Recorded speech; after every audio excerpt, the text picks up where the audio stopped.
I watched a movie last night, 28 years later.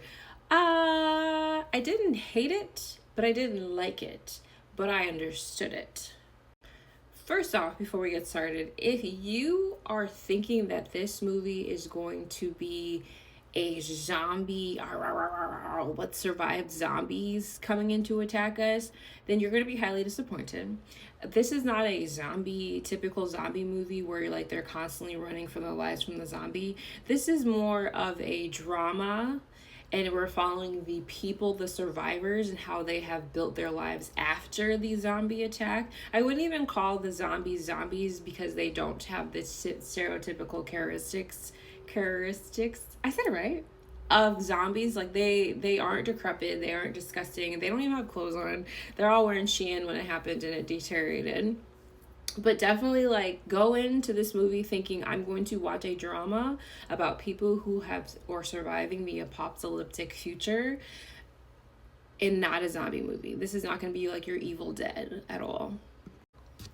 I really liked how the movie started off. It set the world really nicely. It was very beautiful. Like, I know it was shot on iPhones, which is like cool for you, but I really don't care because you guys are shooting on an iPhone with 1,000 feet long lenses. You guys make it seem like, oh, we shot on an iPhone, as if like you're walking around with a pop socket and just your camera phone lens. But no, it's like you have this expensive ass lens attached to it, is what you guys don't ever fucking say. But anyway, the world looked really pretty. The use of the iPhone camera was nice because you could see how they were getting into angles that you probably couldn't get with a bigger red camera or a bigger black magic camera. So that was interesting. So it did look nice. The story starts off with this little boy who isn't of age to go hunting with his father, but his father is like, he's ready.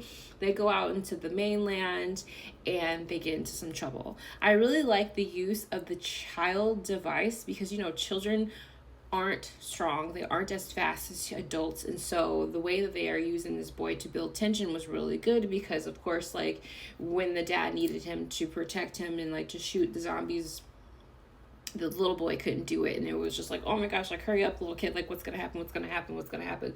So it did a really good job of building that, and it really brought you into the movie, and that's pretty much the only part that I liked. The acting was really good. I love Jodie Comer. She's my girl. I met her back when she was doing my Mad Fat Diary, and she blew me away then, and she's blew me away ever since. She does a really good job. I feel like she was acting kind of by herself a lot because she had really dramatic monologues that she delivered so effortlessly, and I really appreciated that. The little boy, whose name I should know if I'm giving a movie review, but it's not on the poster, so I forgot what his name is. Hold on.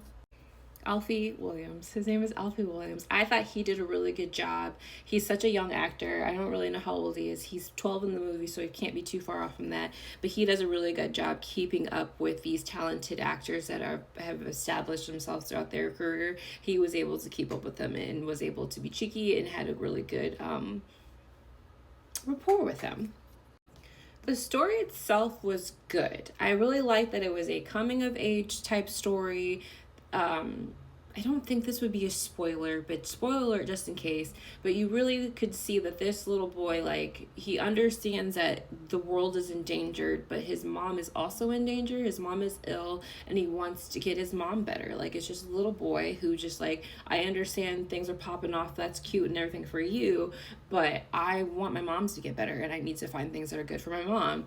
And he does everything that he can to protect his mom. I really liked that story, and I thought that was really entertaining, really interesting to see how this little 12-year-old boy navigates this world, this dangerous world outside of these walls that he's been living in for life to get his mom some help. That was cute.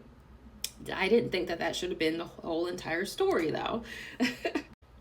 I felt like this movie set up a lot of questions that did not get answered, which makes me believe that they're going to answer them in the next movie.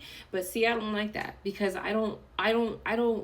don't give me all of these questions and then don't give me an answer and make me have to go to see another movie, especially this day and age where things take years and years and years to follow up with. I'm going to get bored. Now I'm annoyed because there were so many like mentionings of Jimmy's, this Jimmy character, Jimmy. There was Jimmy on this dead body written. There was Jimmy on this wall written, and there were people were talking about this Jimmy character, Jimmy. And then it's like, well, who the fuck is Jimmy? Why? Tell me who Jimmy is. And then I still don't know who Jimmy is.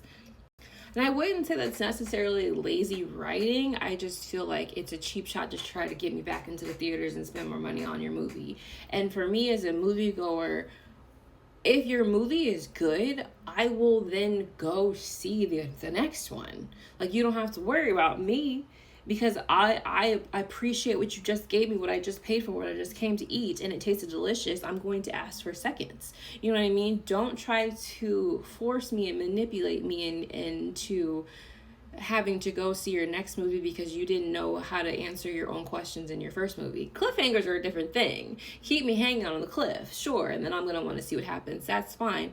But like, for me, unless I missed it because maybe I wasn't paying attention, maybe I was looking to the left because there was somebody who wouldn't stop talking, so maybe I missed a little bit about who Jimmy is. But I just feel like there were so many questions being presented and not enough answers, so that I have to go see your other movie if I want to know what's going on. I'm trying to figure out how to say this without spoiling the next part, but once one of the missions was resolved, I was like, cute, end of Act 1. I'm ready for Act 2. What's going on? And then the next thing you know, it was cut to credits. Huh? That's it? That was all?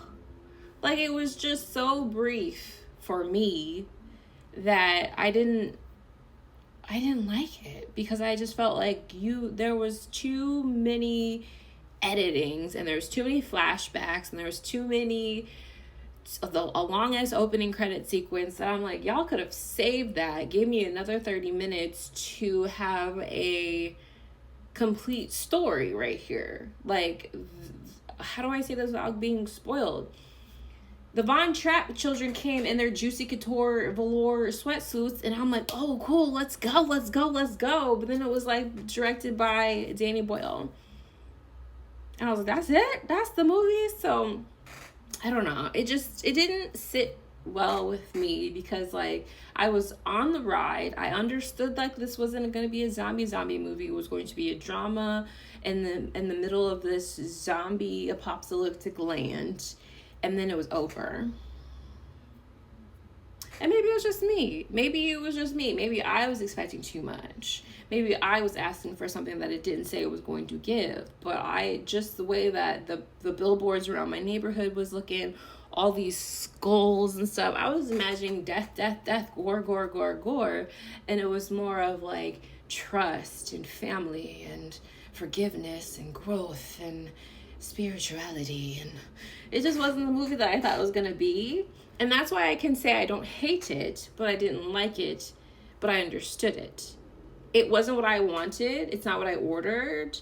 It tasted good still, but I'm not satisfied, and I don't want to go see the next movie because I'm mad. But if I don't go see the next movie, then I'm not gonna understand what these Juicy Couture velour tracksuits were all about. Spoiler alert. But yeah, so I would recommend it if you are really into story and really into seeing how stories unfold. But if you are coming into this movie because you want a zombie, gory, eat me, run away, stab me, fights, guts and blood and stuff, don't go see it. You're going to be disappointed. Just wait till it comes on Hulu. And obviously, don't see 28 Weeks Later, because that movie was dumb. It was just a bunch of bombs and guns. They literally didn't even finish their own storyline. It was really boring. 28 Days Later, again, I went into it thinking it was going to be a zombie movie. It's a drama. So, yeah, anyway, so that's my opinion. But my opinion is my opinion. If you don't like it, that's fine. But I am curious to know what you guys think. Leave a comment below and we can talk about it. Alrighty. Bye.